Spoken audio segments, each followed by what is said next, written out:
Bien, estamos en el Hambre. capítulo 17 de un podcast de magia y en esta oportunidad estamos con el gran Chris Morningstar. Hoy recién le estaba preguntando cómo si lo podía pronunciar bien y me salió mal, pero no importa. ¿Cómo estás, Chris? Bien, bien, bien, bien. Acá, mira, mientras no pronuncias como el gallo de Open English, así que, compadre, está todo bien.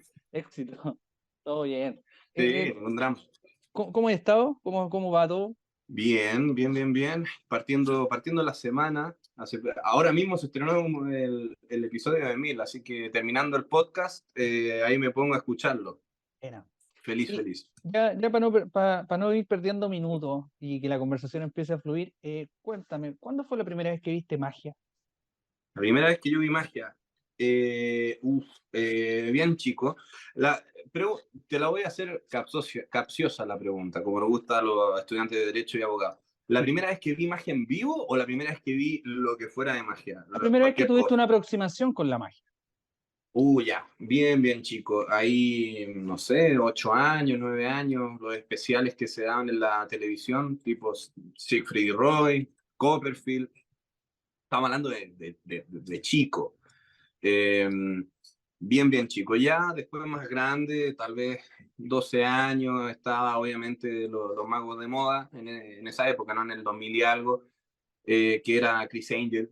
Ya. Chris Angel, obviamente, David Blaine, con los primeros especiales que tenía cuando estaba haciendo magia callejera, no cuando hacía magia en la casa de los famosos. Sí, Así po. que, nada, pero mi primera aproximación fueron Siegfried y Roy, Copperfield, eran los magos que tú veías esos especiales en los teatros que eran casi como estadios o arenas. Yo me acuerdo ese especial de Copperfield como con el escenario en 360, Siegfried y Roy en esos teatros gigantes de miles de personas, como por decir un Caupolicán. Y eso fue lo primero. Y de ahí la Como, aproximación a la magia más en vivo. ¿Cuándo viste magia así? también de haber sido a los 12 años, tal vez 11 años, y fue en el colegio, pero no todavía no me picaba el bichito de la magia, o sea, fue como aproximaciones, porque lo de la magia propiamente tal como decir, ok, exploremos este mundo fue a los 15, pero la primera vez fue a los 11 años, el típico mago que hace el famoso show estándar, ¿no? El kit, caja del Sodimac, tiraboca, esponjita, la botella, el show estándar. Libro El de show colores. estándar, sí, el libro de colores, la misma, no sé si se puede decir la misma weá de siempre que vemos en todos lados. Te da a entender de la potencia que tiene la magia, porque ahora yo de repente he visto videos de ese gallo, videos de hace 15 años o más, y era horrible. Sin embargo, yo igual estaba fascinado, sin tener un porongo idea cómo funcionaba la esponjita, sin tener idea cómo funciona el libro de colores. Y eso te da a entender que la magia tiene un peso muy fuerte, ¿no? Es como Mickey Mouse. A esos magos yo los denomino a veces como el Mickey Mouse, cuando se ponen el sombrero del mago, que sin saber a veces cómo funciona, tiran hechizos y todo funciona espectacular y a veces ni tenéis ni idea cómo funciona. Sí, po. Entonces ahí da para reflexionar harto el poder de la magia, inclusive hecha de forma regular, ni siquiera así tan bien. Oye, y siguiendo con el conducto, ya a los 15 años viste magia ya y empezaste con el estudio formal, ¿o no? ¿Cómo fue tu periodo de estudio en la Sí, magia? la primera aproximación donde dije, ya, ok, metámonos a estudiar, entre comillas, porque el estudio partió mucho después. Fue en Puerto Varas, un amigo mío, muy proactivo, andaba con cubo Rubik, con cartas, con de todo, con Ruminó, con de todos los juegos. Y me hizo un efecto de carta, la carta en la ventana. ¿Ya? La premisa clásica, se toma una carta, se pierde, se mezcla, apareció en la ventana y se me recayó el orto. Ujú, sí, Con 15 años yo dije, ¿qué mierda acabo de ver? Porque no era nada de lo que yo había visto en la tele, nada de lo que yo había visto en ese show estándar, y era muy de cerca. Entonces yo dije como, hermano, a ver, yo dije, explícame, y la típica, no, que hermano no revela los trucos. Y hice lo que cualquier persona de 15 años en el 2010 y con acceso a internet hace. Me dirigí a YouTube y puse truco de magia revelado. Ah. No tengo miedo en reconocerlo, no tengo miedo en No, reconocerlo. Yo es fui, que en ese tiempo se cuestionaba mucho el hecho de aprender magia por videos, po. Los magos clásicos sí, decían sí, sí, que hay que sí, aprender magia era horrible.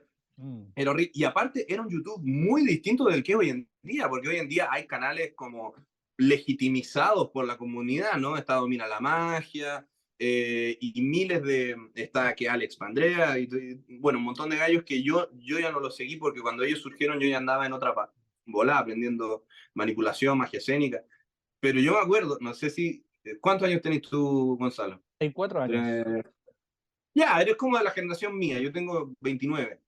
¿ya? ¿Te acuerdas que cuando veíamos YouTube en el 2010 era como un niño hindú con un inglés horrible que te explicaba Sí, po. el efecto y todo ahí tratando de entender y ahí partí. Y aprendí juegos nada que ver, obviamente. Yo me metí tratando de encontrar el juego de la carta en la ventana y aprendí 3 juegos que los presentaba ahí como en toda reunión familiar. Uno, sigo presentándolo hasta el día de hoy a veces, que era como una ambiciosa de Acer. 4 Aces se pierden en la baraja y aparecen por arriba. Bueno, Y nada, ahí empecé a descubrir que es una tienda de magia, estaba en Joy de Magic. Y yo dije, oh, papá, llévame a la tienda y me compré una baraja y una baraja de tenis, la famosa baraja radio. Y ahí yo me sentía Dios, yo dije, como no puedo aparecer miles de cartas de una baraja. Era para mí, es como que tú le pases a, no sé, era como cuando Harry Potter aprende los maleficios prohibidos, no era como ya la sí, po. última, la última joya del milenio. Y, y claro, no entendí, y como tipo Mickey Mouse, ¿no? Que no sabes el poder que te están entregando y lo haces y aún así funciona. Bueno, Y claro, después entré a la Escuela de Mago Larraín, pero por muy poco tiempo, como por un año, un poco menos tal vez. Y ahí conocí a Zenén, ya. conocí a Fernando Larraín, no lo pude conocer ahí, lo conocí en un congreso el año siguiente, el 2011. Pero Zenén fue el que me formó, Damián Campos, muchos de los que están ahora en el círculo, obviamente.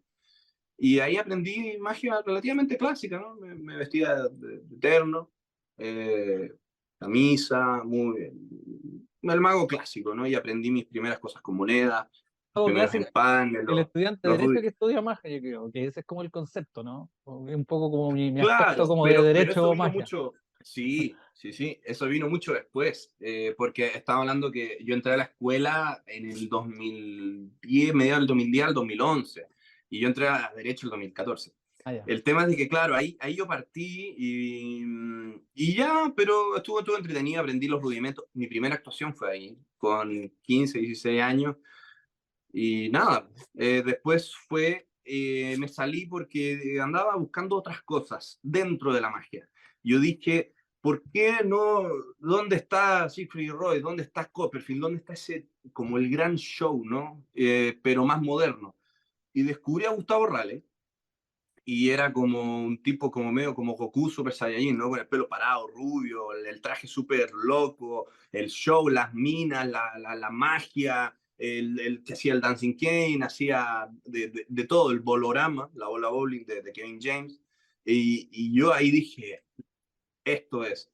Y, y nada, traté como de aprender cosas más escénicas, aprendí a hacer sombras chinas.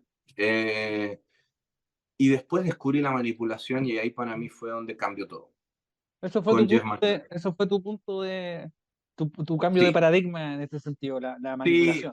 lo que hablábamos anoche, ¿no? Por Instagram, lo de los cambios de paradigma.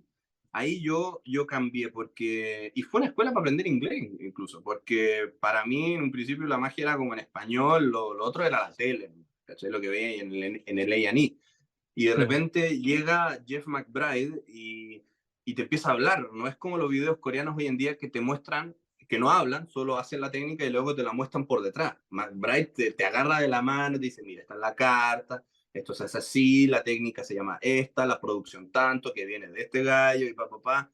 Y ahí yo empecé a entender que había que existían libros, ¿no? Que habían muchas cuestiones. Yo siempre fui muy solitario, nunca me uní a asociaciones, porque de hecho yo no sabía que existían en esa época. Cuando era Ya. niño no sabía que existía el Círculo Mágico, ni la Hermandad Mágica de Chile, todo eso fueron cosas que yo empecé a conocer un poco más ya en la U, como en cuarto, tercero de la U. Y, y yo por mientras, solo, sin amigos, tenía un amigo mago que era compañero del colegio, pero no le gustaba manipular tanto porque era mucho trabajo.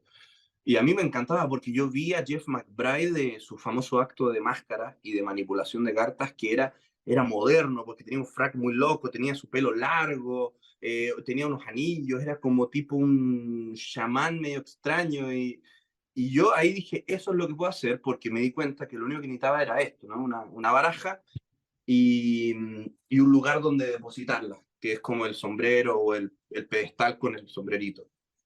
Y ahí yo empecé a estudiar muchos años, eso fue en 2013, habré estado en La, la, cuarto la, medio, y la ahí fue manipu- donde arrancó.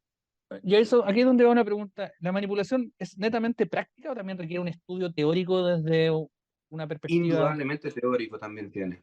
Ahora, no es teórico como Ascanio, pero sí te sirve entender. Ahora, yo soy partidario que primero es ir al partir con la práctica y luego tú vas puliendo las cosas teóricas, pero tiene mucho de pantomima, de partida. No es lo mismo estar en plan ahí, no tiene gracia. Tienes que venir a alcanzar la carta como si agarraras de un bolsillo, trabajar mucho la parada, cómo te paras. Mi querido maestro y a esta altura amigo Merpín siempre dice, el manipulador manipula con los pies, porque tú puedes trabajar muy bien, pero si te paras mal, no le Sí, muestras bueno. nada al público o te ves de una manera como fea, al final hay un Hay que tener tremendo un manejo trabajo escénico y corporal. saber dónde pararse, pues yo creo, Exacto, hay que independientemente de saber cómo manejar la manipulación. pararse. Porque pasa que en la manipulación, a diferencia del close-up, de repente los principios básicos, como la famosa acción en tránsito, ¿no? Que te enseña Ascanio, que esto ya lo habla Robert Houdin y muchos otros. En manipulación tú como que lo experimentas de forma mucho más gráfica, porque por ejemplo, o la acción, el concepto de varita mágica. Tú puedes, bueno, acá creo que son puros magos los que escuchan, ¿no?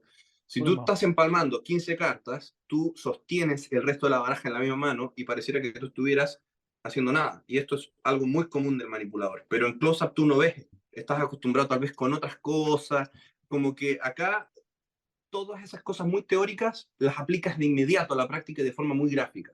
No es como el empalme de una monedita o cosas más sutiles que el fosforito. Acá es como entras de lleno de una forma muy extrema a aplicar tanto la teoría y la práctica.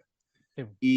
Y eso a mí fue a la larga, después lo empecé como a transferir cosas de la manipulación al close-up, cuando quise empezar a aprender empalmes en close-up, no me era drama empalmar, porque yo ya estaba acostumbrado a empalmar 15, 20 cartas per Sí. se, y en ambas manos, Oye, ¿y no influye o el una material de bola. la carta que se empalma? También influye, porque las cartas de manipulación son más delgadas. Pero una baraja de bridge, Es que yo manipulo con cartas normales, yo ocupo cartas V. ya bueno, oye, son duras las bridge, yo las encuentro como para Sí, no, manipularlas. yo me acostumbré por un tema de que las otras son demasiado blandas. Las cartas de manipulación en mi época eran caras. Entonces yo manipulaba con la Bicycle, con B. Y más encima es lo que McBride utiliza para manipular. Entonces yo simplemente veía que él ocupaba una Bicycle o una B y yo me compraba eso mismo y ahí yo estaba, y me costó, se me cansaba la mano y ahí estuve practicando y practicando. Y el tema es de que ahí yo empecé a darme cuenta que con una misma baraja yo podía manipular y hacer close-up y hacer salón. Por eso ahí se convirtió como en el elemento favorito mío. Porque a mí mis papás me criaron muy austero en magia, no me querían consentir mucho porque yo soy muy obsesivo. Entonces sabían que si yo me obsesionaba me iba a comprar la pelota, me iba a comprar las monedas, todos los cheles, la moneda Jumbo, el Delight, que el tiraboca, todo. Entonces era como, no, una baraja cada 2 meses, con suerte. Porque aprendí a sacarle el mayor jugo a la baraja B, que me sirve para, no sé, hacer un juego de gambling o un second deal, hacer close-up, salón y manipular.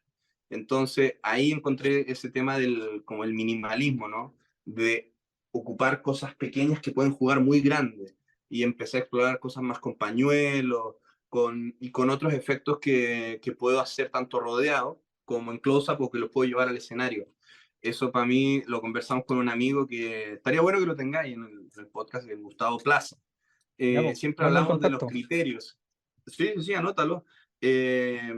De los criterios de casi el juego perfecto, ¿no? A nosotros nos gustan los juegos que sean, punto uno, casi que se reseteen solos o que puedas resetear en poquito tiempo. Un acto de Ya. manipulación no se demora tanto en resetear. Ojalá con poco ángulo, que sea pequeño y que sea fácil de transportar. Y todos me dicen, pero bueno, las queréis todas. Pero claro, al final eso son cosas que la magia como más, lo que le dicen los gringos, pack small, play big, y que es la manipulación, ¿no? Tú dices, tengo unos pañuelos, unas cartas, unas bolas, unas monedas, un tiraboca. Estamos dado el éxito y todo eso te cabe en una caja de lentes, si es que quisieras, en un bananito y tienes 15 a 20 minutos listos. Y eso fue una cosa que yo empecé a desarrollar. Literalmente metía esponjitas, 3 esponjas así, la típica rutina, ¿no? La de Entre que tres. primero una, dos, tres, y luego que las dos viajan de una mano de la tuya y viajan a la otra. Yo Mm. después eso lo empecé a implementar en pequeños eventos, pero eventos de sala grande, ¿no? 100 personas, y en vez de tener al espectador conmigo y hacer el viaje en el escenario, yo le pasaba una bola al espectador y luego yo iba y se la entregaba al final del teatro a otro, y el viaje, el mismo viaje que tú haces en la rutina de close-up, pasaba de ser de 2 metros a 20 metros desde el escenario al último espectador, de expandir el mismo efecto. Ya. Y eso, así fue Oye, y dándose. el proceso, bueno, no me quiero adelantar mucho, pero el proceso creativo de una rutina de manipulación es totalmente distinto al proceso creativo de un efecto o una rutina Eh, mágica, ¿o no? sí, o sea, sí, no, fíjate. Porque, por ejemplo, en el salón, claro, en salón el juego ya viene listo, ¿no? Entre comillas, listo. Tienes que aprenderlo, por ejemplo, si hace el efecto de la sal, o hace la carta hogareña de Fred Capps, o la de Francis Carlyle, eso ya viene listo. Es como seguir el recetario, ¿no? En manipulación puede darse eso. Hay rutinas que ya están hechas, ¿no? Está la rutina de cartas de McBride, que podrías copiarla y te sirve como ejercicio, ¿no? Sí, Ok, saqué la rutina de este tipo, saqué la rutina de Shimada o la secuencia de Channing Pollock en esta parte. Pero, como tú dices, crear la rutina propia es difícil porque ahí tú tienes esto. Yo soy músico, ya. aparte de mago y de abogado, y crear una rutina de manipulación es muy parecido a crear una canción, ¿no? Tú tienes rudimentos, apariciones, Sí, po. 7 ¿Cómo? tipos de aparecer una carta o múltiples cartas, 5 tipos de aparecer abanico, 4 métodos para desaparecer cartas, de a una o de a varias, y tienes un par de secuencias que vendrían a ser como notas, silencios, corcheas, semicorcheas, acordes y arpegios, ¿no? ¿Ves cómo va funcionando esto? O sea, Dependiendo de a la la forma que larga, a ti a te la guste. larga, para hacer una analogía con la música, sería como interpretar el free jazz, po. Estoy Coltrane, me sé todas las notas, Exacto, estoy haciendo el free jazz. exacto. Mm. Exacto, entonces, y después de ese free jazz o improvisación musical, tú agarras ideas que te gustaron y dices, oye, esto funciona, y lo vas estructurando y lo vas probando y eventualmente llegas a la famosa rutina propia, ¿no? La Que es rutina propia como, también es una rutina de construcción a nivel de manipulación, ¿o no? Como que vas de menos a más y o van repitiéndose secuencias, ¿o no? no, depende, es que bueno, depende. Yo trabajo mucho con un concepto que trabaja Melpin, que es el de imponer el rol. A mí me gusta arrancar fuerte. Ya. Me gusta arrancar fuerte, luego un desarrollo más lírico y terminar fuerte, ¿no? Eso también es la fórmula que ocupa McBride, ¿no? Que él dice de entrance the audience, que es como atraerlos, casi como hechizarlos en un trance, con algo que llame la atención. Luego viene, él dice, el desarrollo lírico, al lyrical middle, y él después dice como un final energético y poético. Eso es lo que él dice, él tiene una volada más espiritual. A mí me gusta partir fuerte, un desarrollo, terminar fuerte. Y claro, igual se estructura desde ese punto de vista que no puedes estar repitiendo ni 500 veces el mismo efecto. Aunque Oye, igual de repente hay rutinas de pura aparición, que también se puede dar a veces. A mí me sí. gusta ponerle otras cosas. ¿No existe una limitación en el concepto de la presentación en la manipulación porque es netamente para presentarse en teatro o escenario? ¿O se puede hacer también Sí, no. en la calle, así como... Sí, yo hago hasta en juntas de amigos y en casa familia a veces. Ah, Porque bueno. claro, la manipulación de hoy en día ocupa mucho más black art, ¿no? Y cosas que... Pero los magos clásicos ocupaban estas famosas cartas V, que esto tú lo puedes hacer no rodeado, pero con unos Buen 6 7 ángulo. metros de distancia Mm. o 3 metros, y puedes hacer cosas, y si estás rodeado, bueno, puedes trabajar por ciertas producciones que son más protegidas de ángulo, y se puede. El tema es de que esas son manipulaciones más clásicas que ya están un poquito más olvidadas, o tal vez no olvidadas, pero no se exhibe tanto, porque hoy en día el mambo lo llevan los coreanos, ¿no? Sí. Pero en los años, a ver, en los años 30 y en los años 40, estamos hablando que es cuando estaba Cardini y mucho antes, las técnicas eran bastante más versátiles, a pesar de que se veían en teatros, ¿no? Se veían en teatros y se veían en los famosos vodevil. Eh, Eran técnicas que se podían trasladar. De hecho, yo tengo amigos que hacen magia con dedales, manipulación de dedales, ¿Ya? muy de cerca. Y yo hasta a veces, yo trabajaba en fiestas, en carretes, etcétera, y yo hacía manipulación para llamar la atención, ¿no? Producía 2 o 3 cartas y aparecía la baraja completa y luego y me sacaba otras cartas más de la boca. Claro, no estaba haciendo 1500 producciones de abanico, pero sí hacía un par de cosas preocupándome de cierto ángulo, sí se puede hacer, fíjate. Ahora, claro, esas cuestiones que uno ve en FISM, nunca. Eso necesita el teatro y que la iluminación y que el fondo sea negro y no de otro color, porque si no el cosito que tiene que ser del mismo color de lo que está atrás, no, claro. ¿No sientes que el concepto también está como muy monopolizada en los coreanos en este último tiempo? Sí, como que se le ha dado Sí, mucho. sí, pero sí, no, o sea, se les ha dado mucho, pero son tendencias, ¿no? Son tendencias que así suceden. En los años 90 la moda era Norteamérica con el gran show, muy flamboyante, mucho brillo, la gran hiper mega producción y que esto y que lo otro, etcétera, etcétera. Y, mm, y después sale un tipo llamado David Blaine, Sí. sin personalidad, sin emoción, negando todo como a modo de protesta y se armó un movimiento. Pero, ¿cuánto tiempo la magia fue así de flamboyante? Fue mucho tiempo, fueron ¿cuánto? 30 años, desde los Sí. años 70 hasta los 90, casi 2000. Yo creo que son ciclos nomás, son corrientes que se van dando y ahora que está todo más globalizado, nos llega mucho más fuerte, ¿no? Ahora vemos todo el rato lo que hacen los coreanos. Sí, po. Y también, y la magia se hizo muy visual también con el hecho de irrumpir en el internet y las redes sociales. No podéis estar 10 minutos explicando un juego, tiene que ser algo visual del momento. Pum, cambió la carta y listo. Claro. Desde esa misma perspectiva, ¿existe un punto intermedio o común entre el cardistry y la manipulación? ¿Sientes que se Sí, fíjate juntan? que sí lo hay. El cardistry es, bueno, se dice, mucho le dicen el famoso ESM, ¿no? Extreme Card Manipulation, a veces le dicen. Porque los rudimentos básicos del cardistry, las florituras típicas, ¿no? La famosa spring, ¿no? De hacer así, la cascada, ciertos cortes, el corte butterfly, todo eso son florituras que los magos como Fred Capps hacían. Si tú ves la rutina de manipulación de cartas de Fred Capps, él hace unos cortes y unas florituras a una mano que perfectamente hacen los cardistry. El tema es que el cardistry llevó al extremo, ¿no? Como diría Paul Harris, lo llevó al wild side, al lado salvaje, eh, esas florituras al nivel de poder crear solamente figuras a base de cortes, de movimiento, no magia. Entonces ellos podríamos decir que derivaron de la manipulación escénica y de esas florituras, pero se convirtió en algo propio y lo encuentro bellísimo, fíjate, lo encuentro absolutamente maravilloso. Lo que yo no entiendo, por ejemplo, es que no se combine el cardistry con muchas rutinas que se hacían antiguamente, rutinas de abanico, ¿no? Acá, bueno, esto no se va a ver para los que lo están escuchando, pero esta es una baraja de réplica de Cardini. Y este tipo de abanicos funcionaría perfecto para el cardistry. Se podían hacer cambios de colores con los distintos dorsos, mira, de este estilo, que cambian de dorso a negro.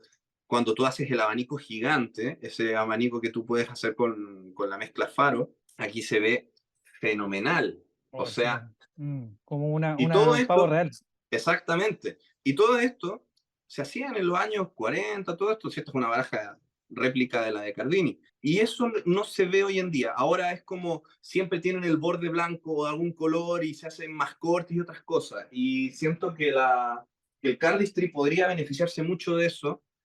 Y bueno, pero son cosas no es que tal vez van quedando olvidadas. Oye, ha estado bueno este primer bloque, ya se nos está agotando el tiempo, pero ahora se viene el segundo bloque que va a estar muy entretenido porque va a hablar sobre teoría mágica. Así que, Bueno, sí, ningún problema. así que continuamos acá en un podcast de magia y vamos ahora al segundo bloque.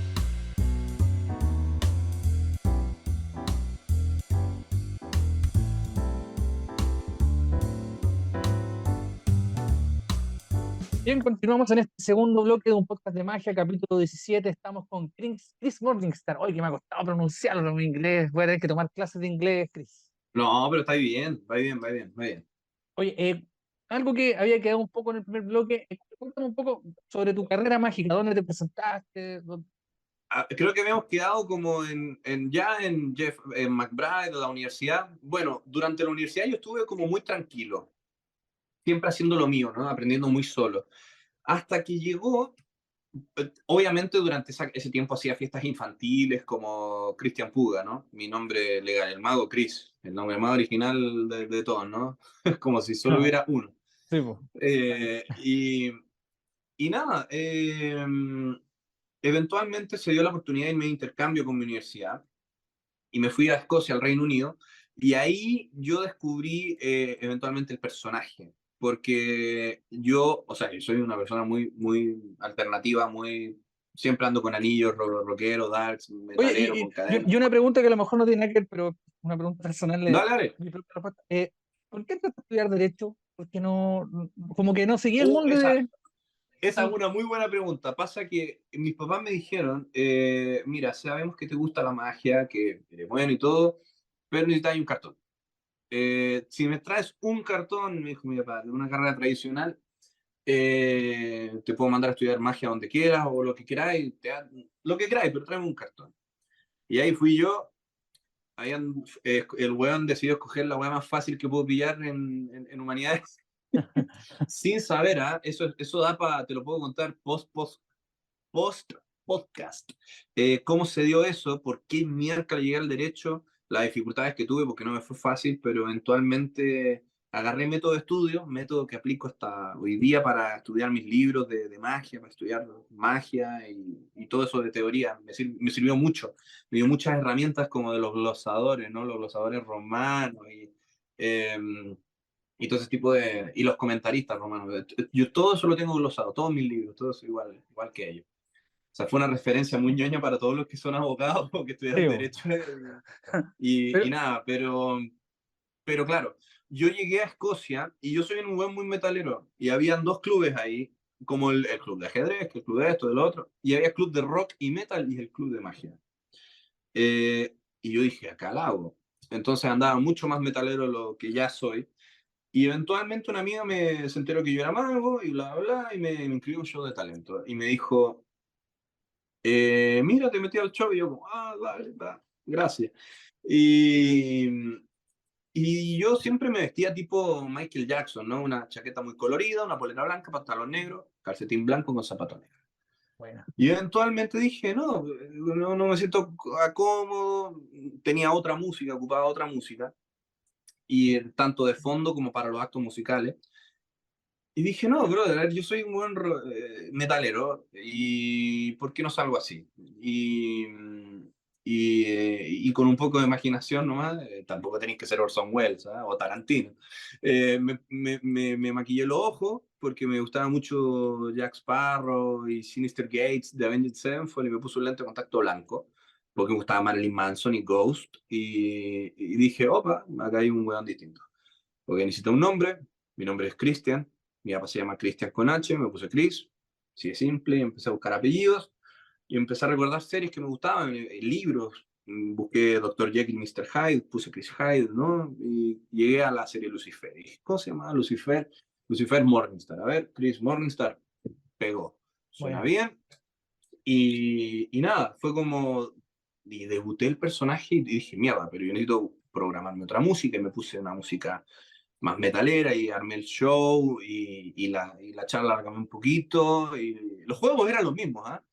Eh, y ahí debuté el personaje y fue un éxito porque yo estaba gozando del escenario, como yo. Me sentía con la música que a mí me gusta, que es la música que yo escucho en la ducha, que escucho caminando, que escucho haciendo deporte, las pocas veces que hago deporte, pero esa es la música que escucho. Y, y con la ropa que yo soy, obviamente el vestuario más profesional llegó después, hace 2 años ya lo confeccioné, antes era una chaqueta de cuero, unos pantalones, unas botas media rockera, y ahí fue oficial, después empecé a trabajar en el bar donde carreteábamos con los de Club y Metal Bueno. que tenía como un mini cine. Todo Eran esto en estos como Escocia, catacumbas. ¿cierto? En Escocia, todo esto en Escocia. ¿Cómo es la magia en Escocia? ¿Consiste algún mago Es muy escocés? fuerte, loco, es otro nivel. De los más grandes magos de la historia son escoceses, ¿no? Partiendo por el gran hechicero del norte, ¿no? The Great Wizard of the North, creo que se llama John Henry Anderson, que es un mago como del 1800. Luego Patrick Page, gran mago, gran mago. Los ingleses le deben mucho, la magia británica le debe mucho a ese weón. El mismo John Ramsay y tanto pionero en el mundo de la magia. Y claro, yo me metí a la sociedad de magia y al club de rock y metal, y en el club de rock y metal, loco, el bar tenía un mini teatro. Y había noche de micrófono abierto, y yo fui con mi personaje rockero, metalero, darks, y yo hacía de telonero a veces de las bandas que actuaban, o a veces hacía mi propio show, y eso te da horas de vuelo. Sí, po. Estaba todos los miércoles ahí, o a veces estaba más de 2, 3 veces a la semana actuando, y a veces tocando música. Me ponía a tocar, yo toco batería y de repente yo hacía el telonero y después nos poníamos a tocar música, y yo en la batería. Y, ¿En qué momento y eso estudiabas me ahí? formó. Sí, y ahí me formé mucho, y no hay, yo digo, ya, yo llego, esto fue el 2019, llego el 2020, yo ya voy a llegar a Chile en marzo, voy a actuar un montón, voy a hacer funciones en mi colegio con este nuevo personaje, y llega la pandemia. Y yo me quería morir, brother. Me Sí, quería morir. Me quería morir. Y ahí yo empiezo y conozco a dos personas que quiero mencionar en el podcast. Conozco a, a Shlomit y a Felipe Castel, que son unos magos del norte, eh, que me apadrinaron, junto con, después llegó otro mago de la Hermandad Mágica de Chile, Johnny Velan, que es mi actual mentor también acá en Chile. mira. Pero ellos me apadrinaron mucho y se me abrieron las puertas, empecé a conocer magos, surgió la iniciativa de magia antiviral. Yo actué una vez en esas como maratones mágicas en pandemia, y estaban los famosos carretes de Zoom de magia. Y ahí se me abrió el mundo virtual, hermano. Empecé a conocer gente, bla. Después me metí en la Hermandad Mágica de Chile el 2020. Y ahí empecé a conocer mucho más el trabajo de Merpin, los famosos podcasts que yo te mandé, Buenos podcasts. surgieron mucho en pandemia, y empecé a leer los fascículos, y empezaba a darme cuenta que los magos gringos que yo seguía empezaban a hacer videos en vivo, y se me abrió fue como, no sé si tú lo considerarás así, pero fue un periodo de apertura muy grande a nivel virtual mágico, Sí, po. la pandemia. Las grandes instituciones, el Círculo Mágico de Inglaterra, el Castillo Mágico en Estados Unidos, todos haciendo videos en vivo, que Zoom, que esto, que lo otro, y yo era como...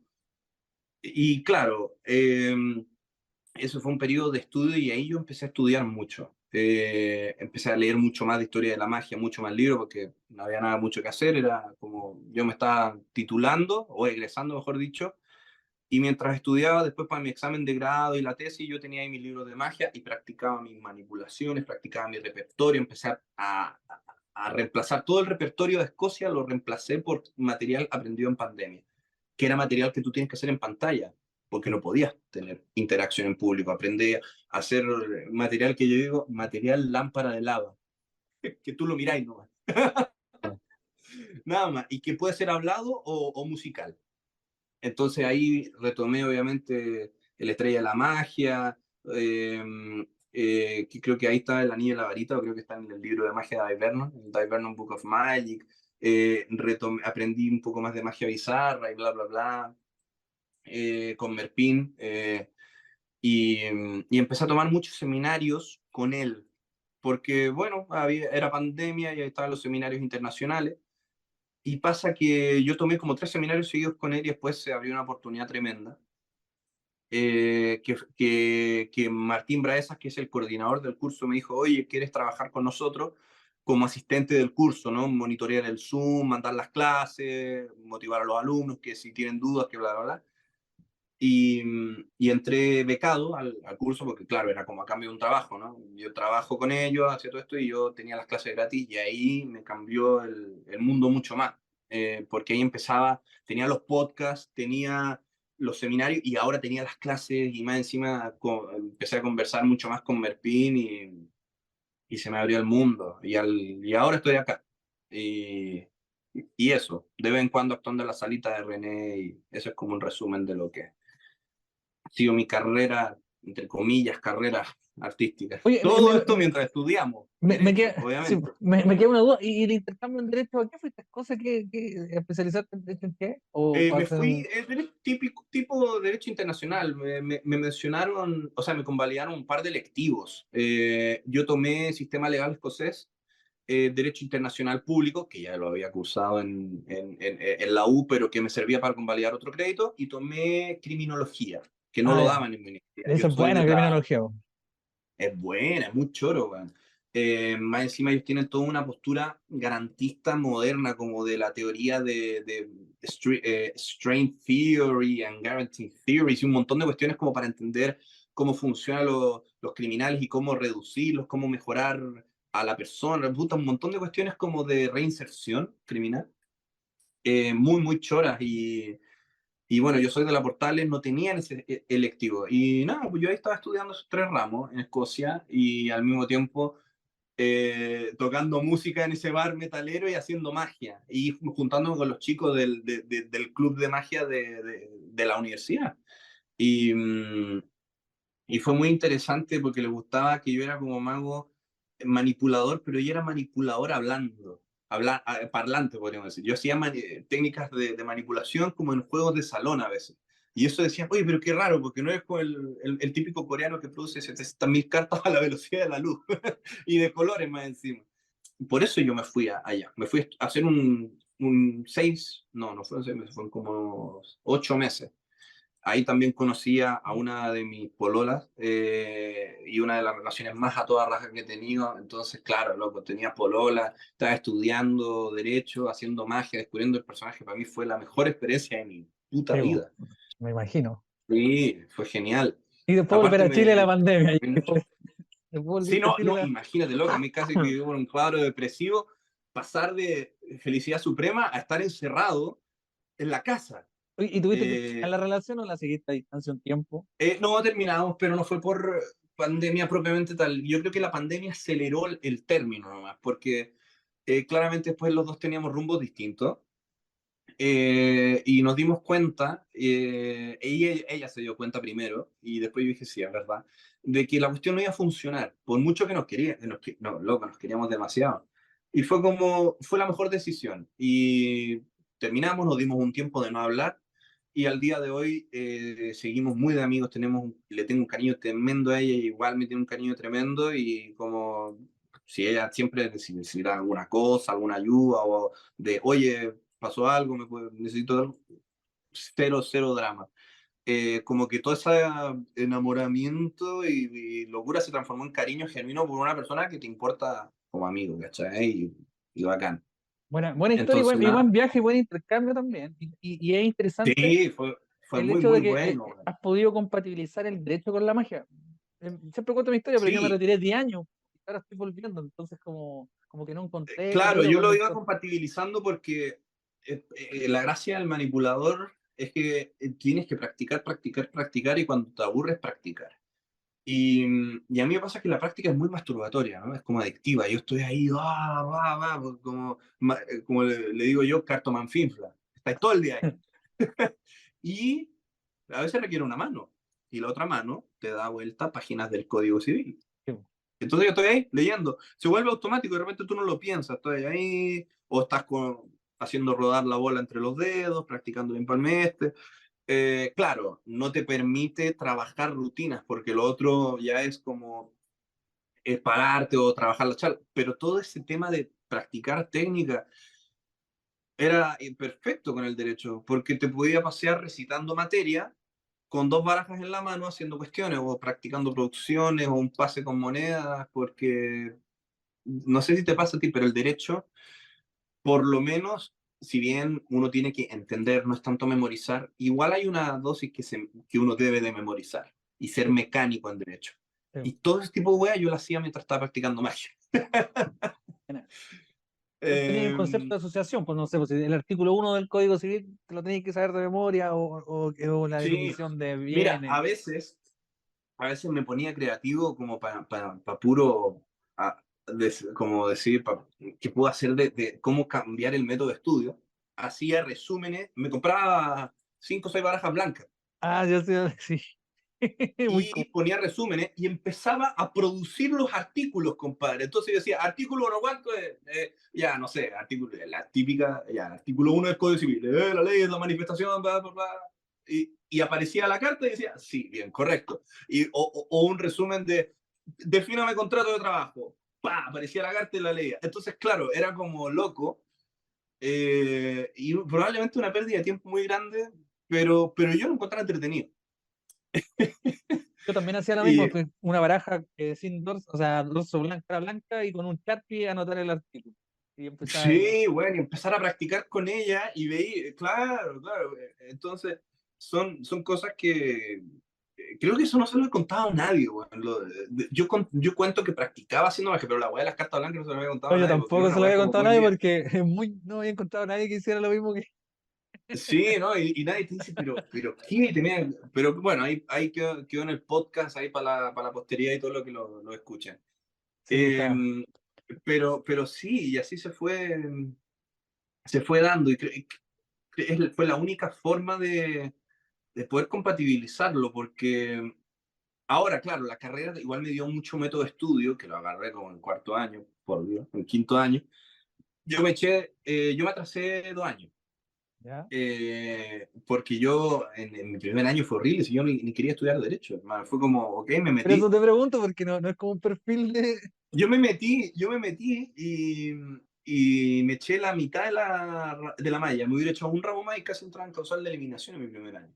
Y fue como, mi mamá me dijo, mira, si pasas todos los ramos de segundo año, yo te envío a Londres. Y dije, ya, ¿cómo? Te envío, no sé cómo, pero lo vamos a hacer. Y me pusieron una zanahoria y yo pasé todos los ramos. Me di cuenta que se podían pasar los ramos. Y eventualmente buscamos como una agencia de viaje y tener unos descuentos, bla, bla, bla, y me fui. Y ahí dije, ok.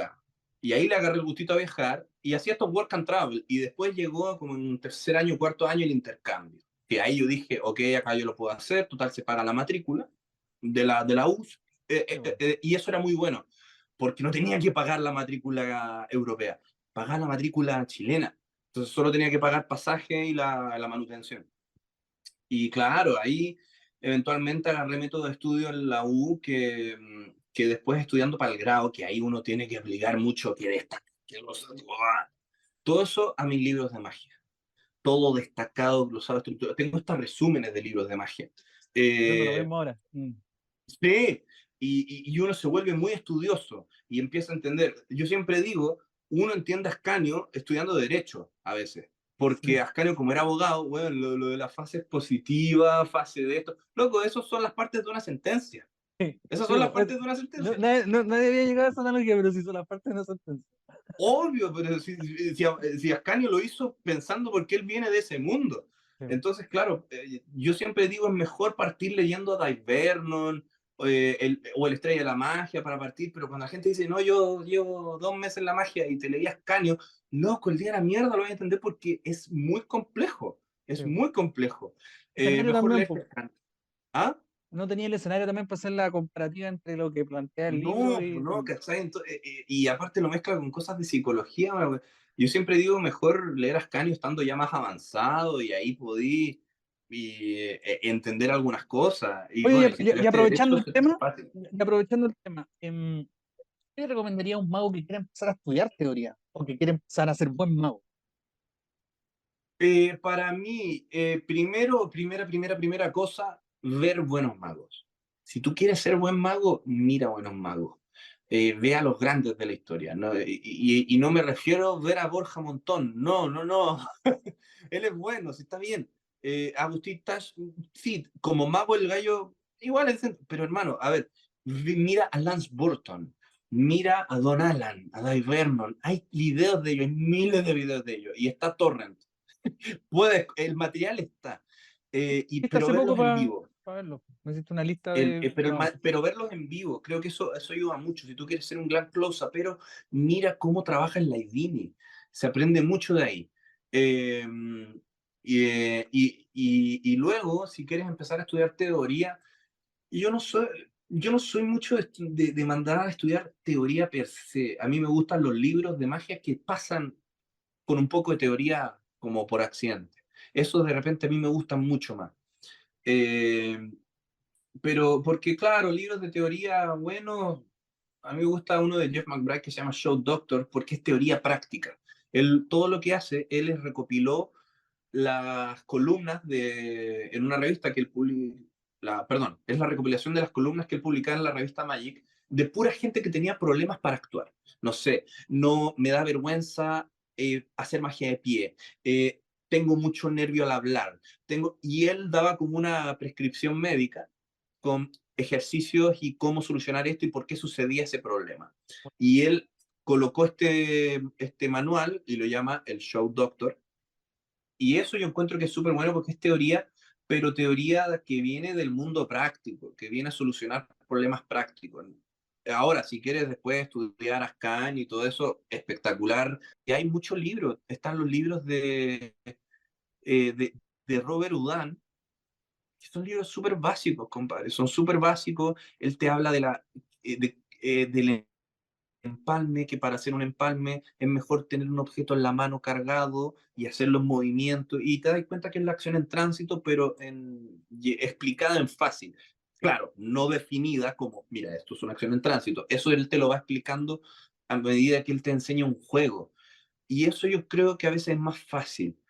Eh, Así que mira, primero yo recomiendo, si tú quieres ser buen mago, a alguien que dice, sabes que yo quiero partir en esto y tomármela en serio, primero ver mago, porque ahí vas a empezar a encontrar a tus ídolos y por qué camino quieres seguir. ¿Eres un mago más salonero? ¿Eres más close-up? ¿Eres más manipulador? ¿O te gustan las grandes ilusiones? ¿O te gusta todo? ¿O el mentalismo? ¿O te gustan la magia más bizarra? Eso de saber qué tipo de mago soy depende de mis gustos o también depende de las capacidades que yo tenga, porque por ejemplo, si me gusta la manipulación, pero Depende de tus gustos, hermano. Depende de tus gustos. el gusto te Yo lleva a la nunca, motivación de yo estudiarlo para... nunca, yo creo que si yo veo al Chris, al mago Chris de hace 15 años, yo nunca le habría dicho tú vayas a ser un manipulador, porque yo hubiera visto las capacidades que tenía y nunca iba a ser un manipulador. Sin embargo, se convirtió. Entonces, no es un tema de las capacidades, es un tema de, a ver, hermano, ¿qué te gusta? Y sacarte la mugre haciendo eso. Eh, Porque si uno, a ver, lo que hablábamos ayer, si uno tiene el carisma y esa conexión, lo demás es práctica y trabajo duro.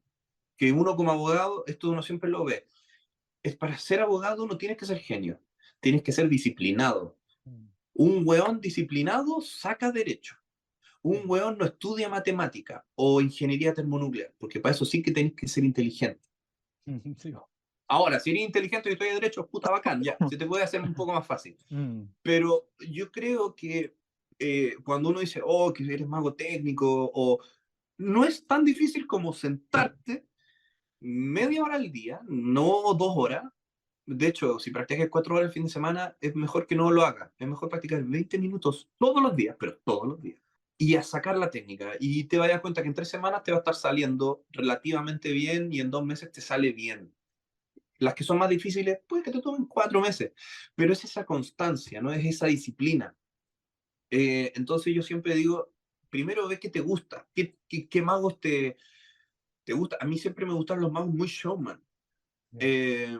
Siegfried y Roy, ¿no? Apareciendo de una puta bola de fuego que se metieron a una cápsula y aparecían ellos y aparecían tigres. Me gustaba Lance Burton, me gustaba Jeff McBride, pero es porque es lo que a mí me gusta. Los héroes metaleros que a mí me gustan son muy showman. Me gusta Alice Cooper, me gusta Marilyn Manson, me gusta Ozzy Osbourne, Bruce Dickinson. Metallica me gusta, pero como frontman no, porque él es un weón que canta parado, no se mueve por el Mm. escenario, no es no es el Don Tulas, no es Como el The weón Doors, no que es como Jim Morrison, claro, por ejemplo. sí, pues a mí me gustaba David Lee Roth, ¿no? En Van Halen, que era el weón que era el showman.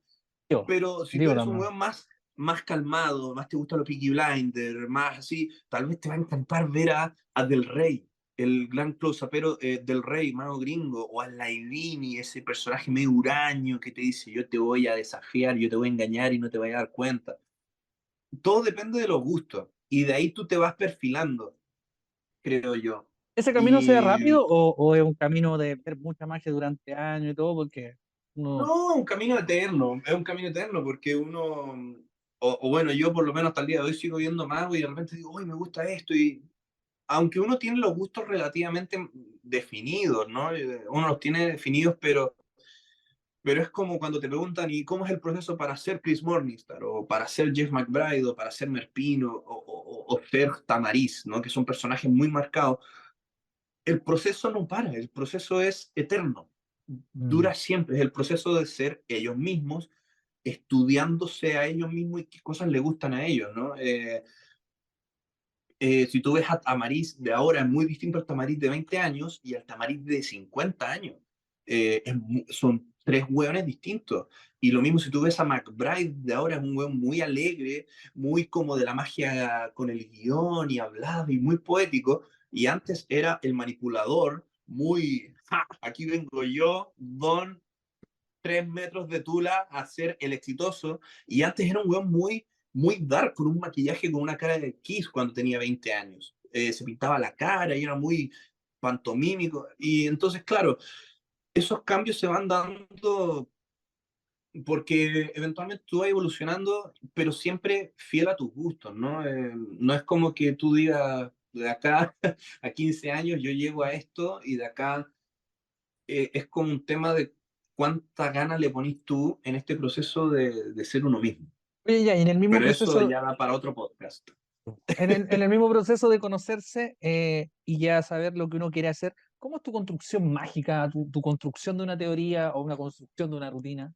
Así Mira, de teoría, yo no, yo siempre digo, yo soy medio hueón, soy medio idiota. Entonces le dejo la teoría a los que sí piensan. Ya. Yo soy de estudiar teorías de otros, ¿no? Por algo no redacté el Código Civil, por algo lo estudié.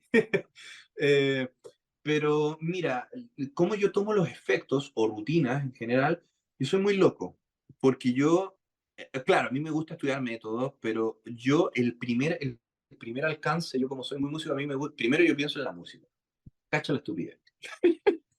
Eh, de repente siento que hay una música, para los actos musicales especialmente. Primero, no sé, supongamos la bola zombie. Estoy escuchando algo y digo, oh, esta música suena, es perfecta para la bola zombie. O perfecta para un acto que tenga que tener características de alguna suerte de cosa que huele. Y digo, ya, perfecto. Y parto desde ahí a veces. Y puedo tener la idea 3, 4 meses, hasta un año a veces. Y digo, ok, ya, pero a ver, efectos de levitación, ¿qué hay? Está la bola Oquito, está la bola zombie, está el pañuelo que flota, está el dancing cane, bla, bla, bla. Y luego yo que me decido una vez ya por el efecto, eh, que muchas veces tiene que ver en base a los métodos, ¿no? No me gusta trabajar con hilo, digo, ok, entonces la Kane no, la Boloquito tampoco. Me gusta trabajarlo yo mismo. ¿Podría ser la Boloquito de Finn John? Sí, no, pero muy ya. Entonces, ¿qué digo? Que bola zombie, que es un gimmick más sencillo de manejar y lo manejo yo y no es tan sensible como lo que hace Finn John, por ejemplo. Entonces, y ahí empiezo a trabajar todos los métodos de bola zombie y y me meto y no es como de quedarme en el puro efecto. No, de ahí hago una búsqueda súper extensiva y empiezo a ver todos los manejos de bola zombie, los distintos métodos, los distintos tipos de bola, si se puede hacer con una bola, si se puede hacer con otro objeto, cuáles son los pases, todos los pases, y de ahí después yo digo, ok, tengo como todo esto, todos mis apuntes jurídicos, quien dijera, y Eso bien. empiezo de ahí yo a seleccionar cuál pase me gustó más, y de ahí lo vuelvo a calzar con esa música que escuché antes, pero todo a veces parte por la música, fíjate, Igual la de construcción es cómo parto bastante del... jurídica. La construcción ¿Ah?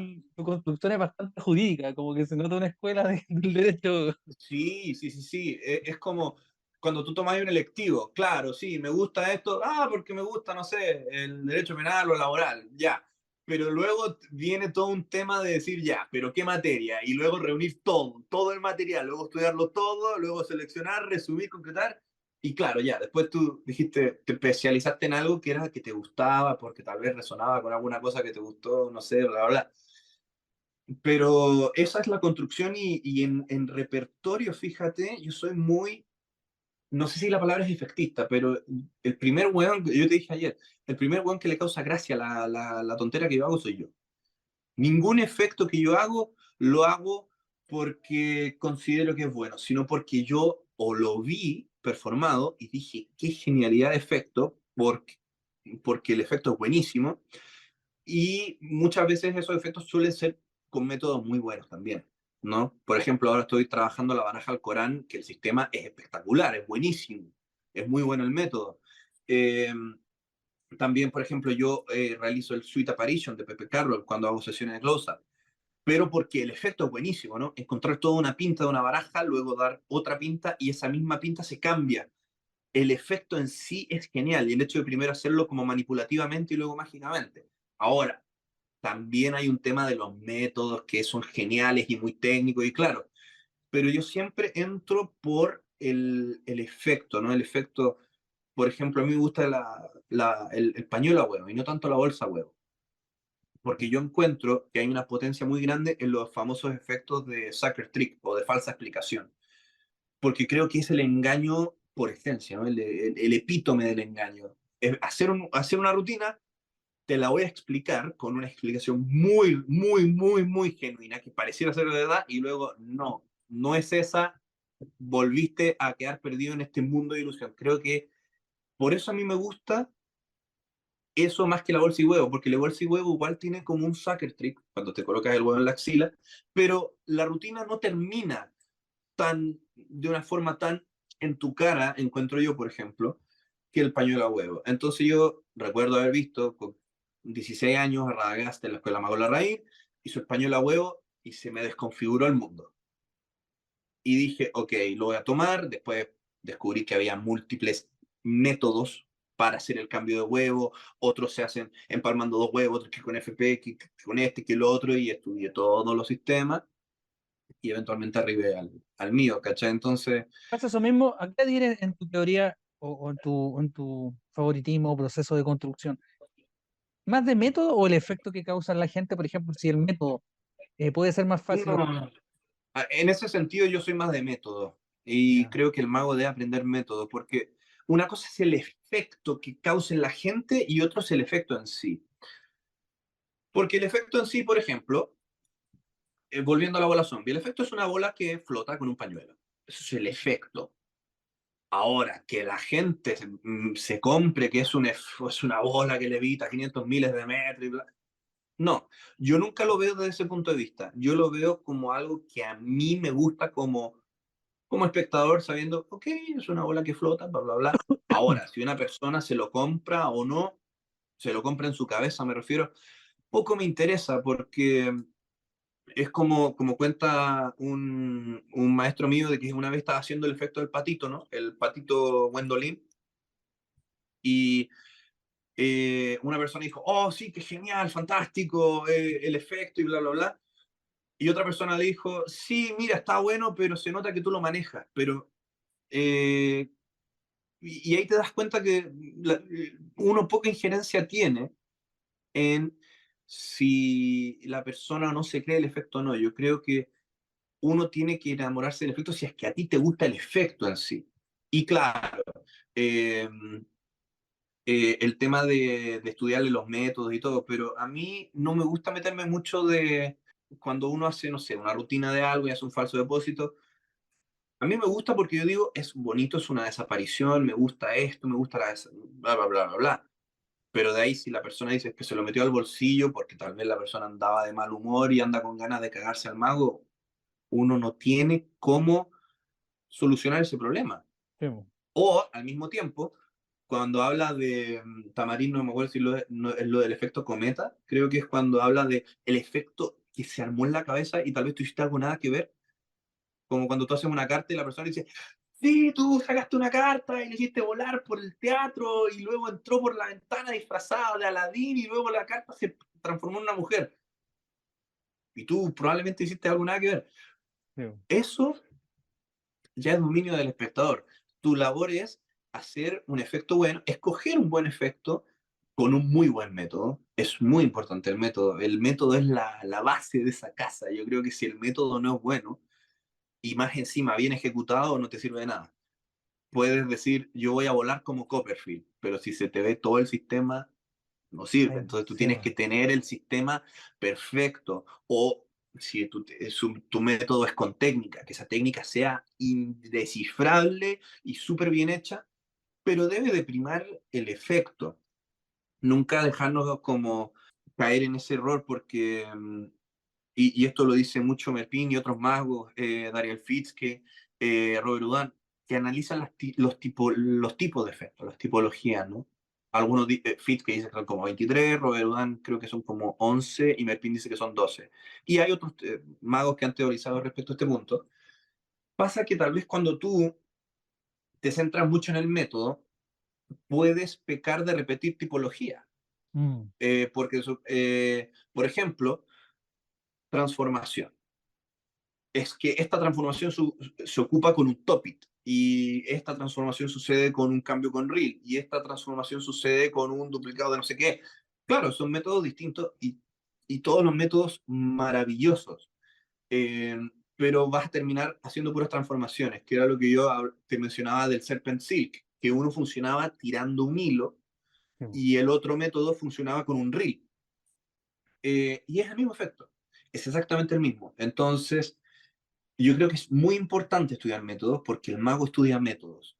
El mago se forma estudiando métodos, pero siempre apuntando a que tú vas a hacer un efecto.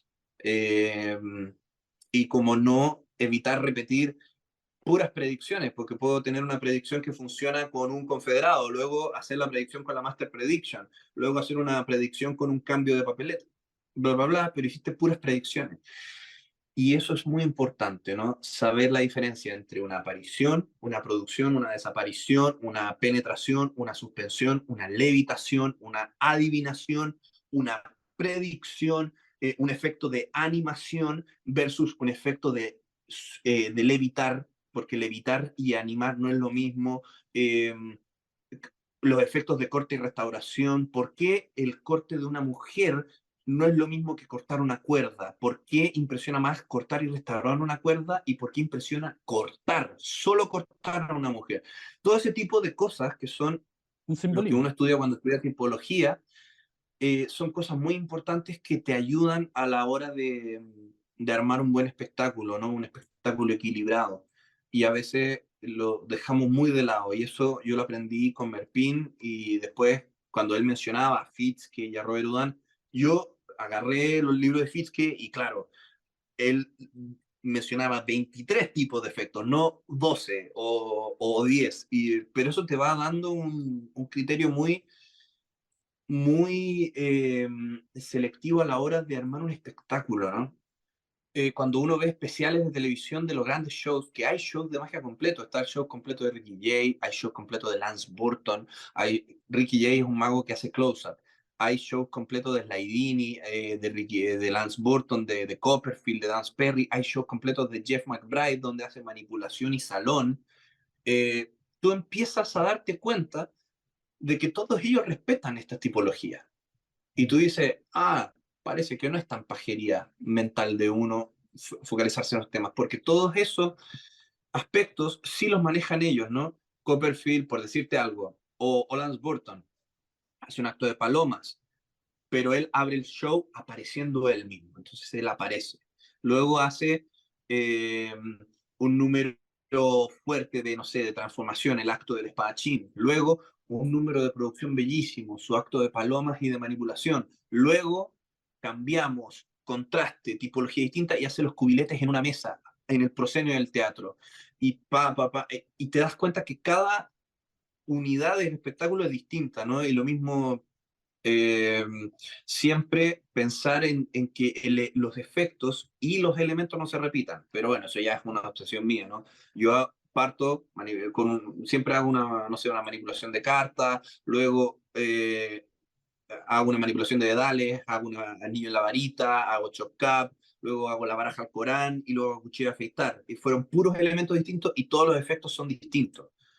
Eh, O sea, es bueno tener entonces, un conocimiento de los tipos de efectos que existen en la magia para hacer al momento de estructurar. Bueno, volvemos a la misma premisa del free sí, jazz, pues si conozco los elementos y también conozco las técnicas y claro. conozco todo, puedo improvisar. Incluso, Claro, mm, y mientras más uno aprenda de esas cosas, ahora, leer Ascanio también es esencial y te ayuda mucho, pero creo que hay solamente la más teoría de allá de eso. Ascanio, ¿no? Porque ayer me hablaste de otras teorías de otros lados, otras visiones de la magia. Sí, mira, la verdad, adhiero en parte a Ascanio. Sí, Ascanio no hizo nada de malo. De hecho, Ascanio hizo algo muy bueno que fue traer al mundo real de los simples mortales muchos conceptos como secretos carcelarios que los magos hacían y que tú decías, ¿y por qué hace esto? No sé, porque así se hace, porque así lo legisló Robert Houdin y en el 1800 y así se legisló en el 1620 no sé cuánto en el Hocus Pocus Junior. Eh, porque es así. Eh, entonces creo que es importante, pero creo que hay más allá. Por ejemplo, Tarvel, en el Tarvel 1 te enseña un montón de cosas que muchos magos nos olvidamos. Muchos se dejan el Tarvel porque ven magia con monedas que es difícil y lo abandonan, pero todas las cápsulas teóricas e históricas, él mismo te enseña a armar un espectáculo, te habla de historia de la magia, te habla de los Bamberg, te habla de la importancia del marketing, te habla de la importancia de cómo mezclar un poquito el humor con la magia, te habla de la magia como una ciencia, te habla de los orígenes de la magia, te habla de por qué es un arte y por qué debe de ser un arte, y un montón de cosas que te van formando como artista y que muchas veces se ignora porque la gente dice, no, Tarbell, qué difícil. Y todos los Tarbell son súper sencillos de conseguir en esta época que está rabiosamente digitalizada y todo es fácil de acceder. Hoy en día tú accedes a los Tarbell así Yo y nadie los estudia tengo, esas no cosas, lo ¿no? leí. Los tengo y no lo Y leí. están en español, Sí. y están en español. Más encima traducidos ahí por Laura Avilés de Páginas de Libro de Magia. Eh, entonces, claro, yo siento que todas esas lecciones, aparte que el Tarbell está escrito como lección de colegio, ¿no? Como lección uno, una reseña, y creo que te sirve mucho Tarbell, también el Puerco Sabio, viene lleno de muchas cosas que son prácticas a veces, y de muchos juegos muy original, muy choro, porque Mago Marco siempre busca repertorio que nunca nadie hace, repertorio muy olvidado, como el famoso efecto de la desaparición del pañuelo y que reaparece en una manzana y que se ocupa un FP. Eh, juegos que nadie hace, nadie, y que tal vez en la parte, en el after party, en el carrete post podcast, ahí te puedo comentar un poco sobre eso. Oye, y por lo mismo ya, y por el tiempo también vamos a tener que ir terminando, así que las últimas palabras, maestro, ¿qué le quiere decir a la gente? Dejar sus redes sociales, no sé, algún mensaje a los magos. Bueno, redes sociales. Chris Morningstar Oficial, ese es el Instagram, ese es el Instagram oficial, no alguno de los otros 15 Instagram hechos por pololas enojadas. Ese es el oficial y que me sigan. Hay un show en la sala de René el 12 de agosto que voy a estar actuando ahí junto a Mago Olmax y al Mago Cartian. Y palabras, últimas palabras. Estudien, cabros, estudien magia, estudien historia de la magia. Guy Jarrett dijo que estudiar magia no es nada menos que estudiar la historia de la magia y que disfruten. Esto tiene que venir de un lugar de puro placer. Eso creo que es lo más importante. Disfruten estudiando, disfruten practicando y actuando. Es lo Bien, único que puedo decir. bien, este fue Chris Morningstar. Oye, que me cuesta pronunciar. Voy a tener que tomar clases de inglés para el siguiente capítulo. O si algún día te presento en algún show, voy a tener que tomar No clases hay para... problema. Pero maestro, muchas gracias por aceptar la invitación, muchas gracias por participar, compartir su No, conocimiento. Nos gracias a alargamos ti. mucho, pero estuvo muy entretenido este capítulo y ahora vamos a seguir conversando. Así que se termina un podcast de magia. Nos vemos en el siguiente capítulo.